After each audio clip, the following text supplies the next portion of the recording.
Hi folks, welcome to the Prepared Homestead. This is Travis. Thank you all for stopping by to watch. Just for those of you that absolutely don't care, local weather report is, woke up this morning in the teens. Yes, I know it's not as cold as some of the places where you're at, but still pretty cold here. Little small thin sheet of ice on the creek this morning. Doesn't look, it's still flowing. You just don't see it because it's got the ice all over the top of it. Of course, it's not ridiculous cold, but we did set an all-time record for a low overnight here in this area on this date. So that's kind of significant, you know, already getting down in the teens, and it was technically October when that happened. So cold weather's here, but it'll bounce back, and we'll see 60s and I'm sure 70s before it, finally settles in for the year. Stuff going on in the Middle East is not good, and it's definitely starting to look biblical. We're watching, and I don't say that lightly.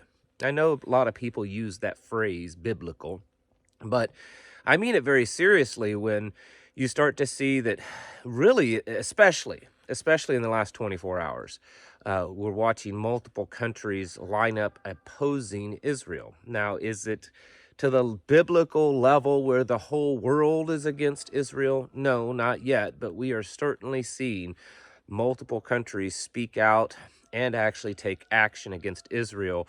Bolivia, Bolivia, Chile, and Colombia have all cut diplomatic ties with Israel. They've recalled their diplomats. They're telling the Israeli ones in their countries to leave, and they're cutting diplomatic ties. The UAE, Saudi Arabia, Egypt, and China have all come out in the last 24 hours and very strongly criticized what Israel is doing in Gaza, saying that it's a humanitarian crisis, that it's wrong, that it's even war crimes, all this kind of stuff. And so that's a big deal. The director of the human rights, something of the United Nations has resigned, stating that this is such a major crisis and that nothing's being done about it. So he's leaving. Lebanon and Iran has come out very strongly and warned that they're about ready to get directly involved, and Iran is trying to get the Middle Eastern countries to do an oil embargo against Israel. And Hezbollah says that if this war doesn't end by Friday morning, that they will engage in a full-scale war against Israel, even though there's already been a lot of attacks and stuff back and forth. And then, of course, yesterday, the news that Yemen has said that they are in a state of war against Israel, and putting a lot of stuff up in the air, a lot of missiles and stuff. Apparently, and this one here, I can't completely verify, because as you all know, I mean, this is not a big surprise, but whenever there's wars, especially recently, looking at Ukraine is a good example. The truth in the news isn't as free to come out, but apparently Israel said that they destroyed one missile coming in from Yemen, and Yemen says, well, we fired lots of missiles at you, so where's the rest of them? And there is videos of somewhere, apparently, this is the story. Again, I can't verify any of this, of certain places in Israel where looks like multiple missile strikes, probably very large. We're not talking little rockets from Hamas. We're talking missiles, because the ones that Yemen are shooting are real missiles. So it's possible, and then the story is that the Iron Dome either wasn't working or wasn't capable of stopping these strikes because they're bigger, more powerful, faster, that kind of stuff. So it looks like that it's possible that Israel is being hit a lot more than maybe is being publicly admitted. The United States has said that we're sending more troops over, and yesterday admitted that, in fact, there are special operations forces on the ground in Israel assisting Israel in intelligence and trying to negotiate the release of hostages held in Hamas. So, again, it looks as if the world is starting to, at least a lot of the world, is starting to line up opposing Israel, which is not a big surprise. The United States has always been its only true, real ally, Israel, and we've all, especially all of us that are believers, we know that at some point, for things to kind of work the way they're supposed to, the world is going to rise up against Israel. There's been a lot more hatred towards Jews in certain places in Europe. There's been violent acts. We're seeing what looks very much likened to World War II era, Nazi Germany, where people are painting Jewish stars, Stars of David, on businesses and homes to designate which ones are Jews. We're watching violence uptick here in the United States. The divide of ideology right now that I've been talking about for a couple of weeks is becoming very widened and very hardened. And I'm telling you, this is not a good place for the world to be going. It's going to be a much more dangerous place. The director of the FBI has issued a warning that yes, in fact, sleeper cells and terrorists that are sympathetic to the Palestinian and Gaza and Hamas cause could very much start doing things here in the United States, giving that warning. So we're seeing things uptick. It's not good. Because I would suspect of all the allies that the United States has, Israel would be probably at the top, if not very near the top of the list, of a place that we as the United States would stop at nothing to protect. I mean, there's already been obviously some waning support for Ukraine, but I don't think that that would happen with Israel. So it's not that I don't care. I mean, I do care about Israel and the people of Israel as much as I would any other nation. But it's definitely lining up that we will become very directly involved in this if things really start picking up.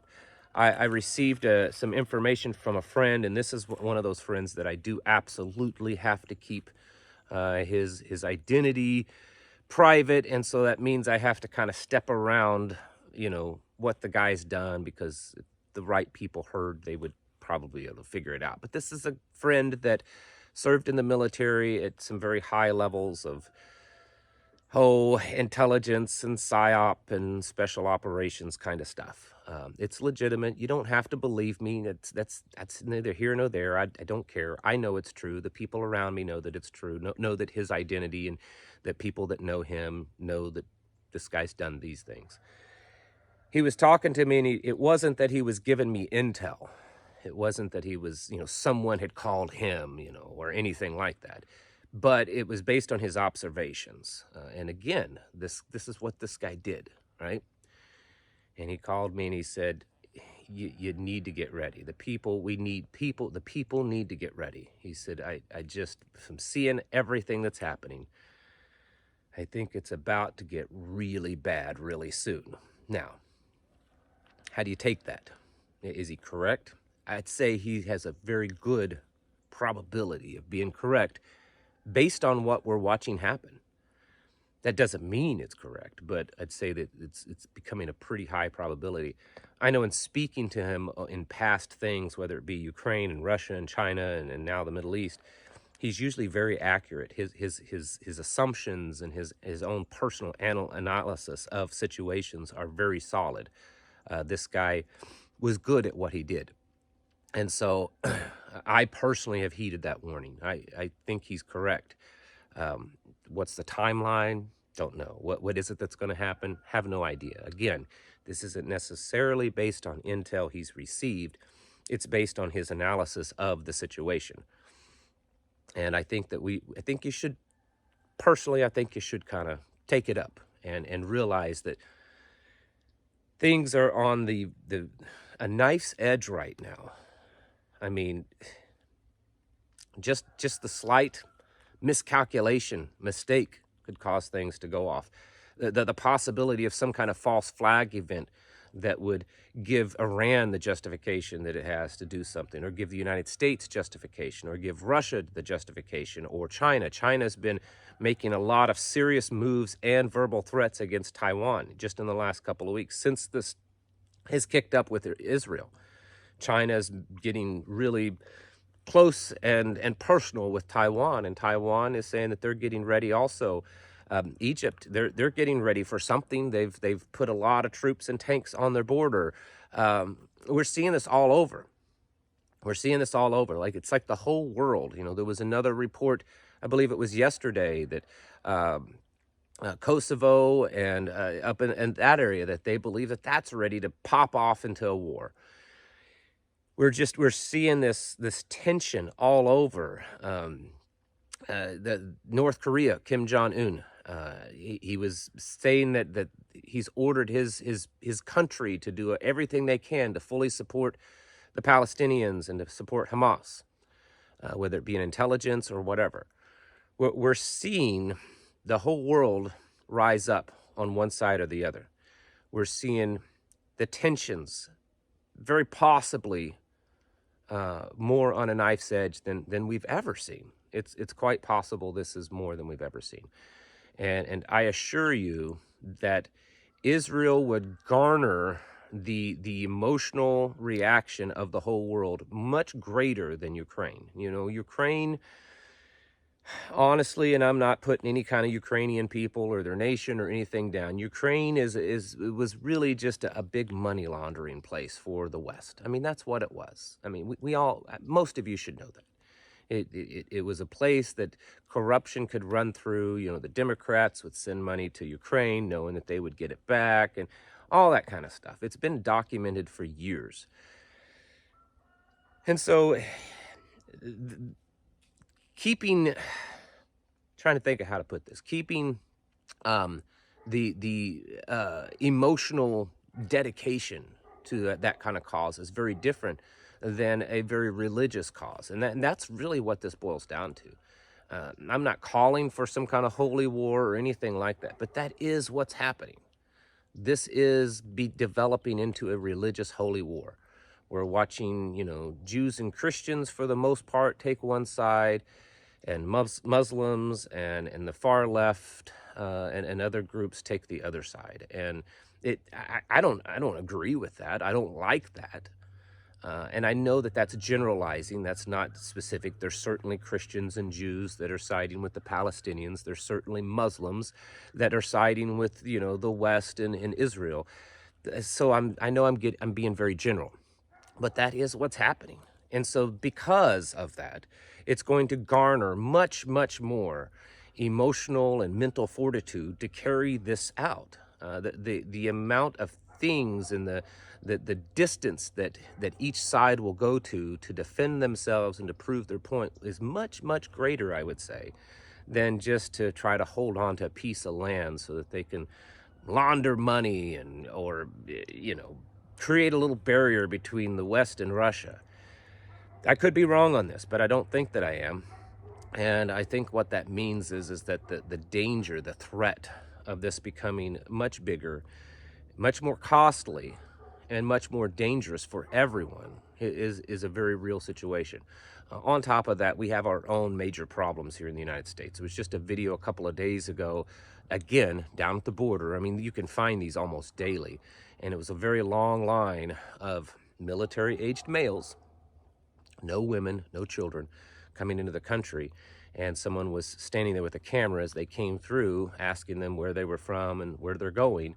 And about 99% of them were from West Africa, and they were going all over the country, not just New York or places in Texas or California, all over the country. And this is happening on a daily basis. They're just pouring through.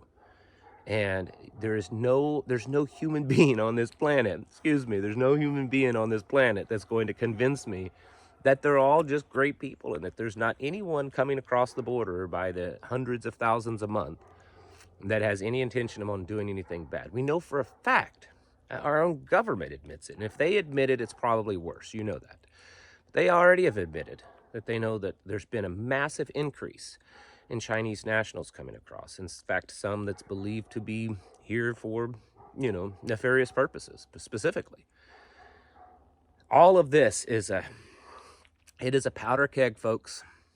You can say that I'm, you know, hyping it up, that I'm trying to terrify people, and that's not it. I'm actually trying to do the opposite. I'm trying to calm you down. I'm trying to show you the reality in a calm way, and using that to encourage you to get ready, because it may worry you a little bit more now to do it this way. But if you're not prepared at all, and then all these things that I talk about actually happen, you're going to be actually petrified with fear. And then you're going to probably perish because of that. And so the better option is to have a little bit of worry now, a little bit of, you know, fear maybe, a little bit now, that propels you to get yourselves more prepared, so that when the bad things really start kicking off, then we're ready for it. We need to get going, folks. You need to be getting your houses in order. You know this. Doing all the things you need to be doing. I'm telling you right now, I'd be putting a lot of high priority on things like fuel, food, water, ammunition, medical supplies. I mean, those are the basics. I get it, but you should be putting high priorities on them, and then having regular conversations, whether it's your family or your tribe around you, your mag, whatever it is, because yeah, I think we're getting pretty doggone close. Folks, get your houses in order. Prepare yourselves mentally, physically, and spiritually. Thanks for watching. I'll catch you in the next video.